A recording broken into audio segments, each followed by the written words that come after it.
Hi friends, நம்ம இன்றைக்கி இறாவில் 65 செய்ய போகிறோம். அதுக்கு நான் 1/2 கிலோ இறாவை எடுத்து உரித்து வச்சுருக்கேன். உரிச்சிட்டு இந்த பிளாக் கலரில் இங்கே இருக்கும், அதையும் எடுத்துகிட்டு க்ளீன் பண்ணி வச்சுருக்கேன். 1/2 டீஸ்பூன் இஞ்சி பூண்டு பேஸ்ட் போட்டுக்கலாம். ஒரு 1/4 டீஸ்பூன் தூள், 1/2 டீஸ்பூன் வெறும் மிளகாத்தூள் ஒரு 1/2 டீஸ்பூன் போட்டுக்கலாம். கரம் மசாலா ஒரு 1/4 டீஸ்பூன். இது எல்லாத்தையும் மிக்ஸ் பண்ணி ஒரு 1/2 அன் ஹவர் ஃப்ரிட்ஜில் வச்சிடலாம். நல்லா உப்பு மிளகாத்தூள்லாம் ஊறிடும். அதுக்கப்புறம் கார்ன்ஃப்ளவர் மாவு போட்டு மிக்ஸ் பண்ணிவிட்டு உடனே பொரிச்சிடலாம்.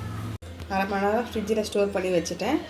எண்ணெயும் இப்போ காய வச்சுட்டேன். எண்ணெயை காய வச்சதுக்கப்புறமா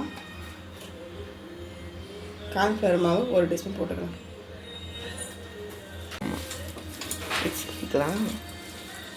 கார்ன்ஃப்ளவர் மாவு போட்டோடனே நல்லா மிக்ஸ் பண்ணி விட்டுட்டு உடனே எண்ணெயில் போட்டு பொரிச்சிடலாம். அப்போ தான் நல்லா கிறிஸ்பியாக இருக்கும்.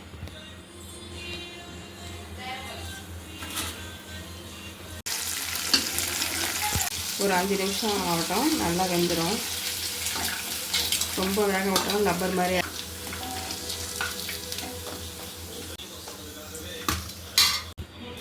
இறா 65 சூப்பராக ரெடி ஆகிடுச்சு. பசங்களுக்கு சீக்கிரமாக செஞ்சு கொடுங்க, விரும்பி சாப்பிடுவாங்க.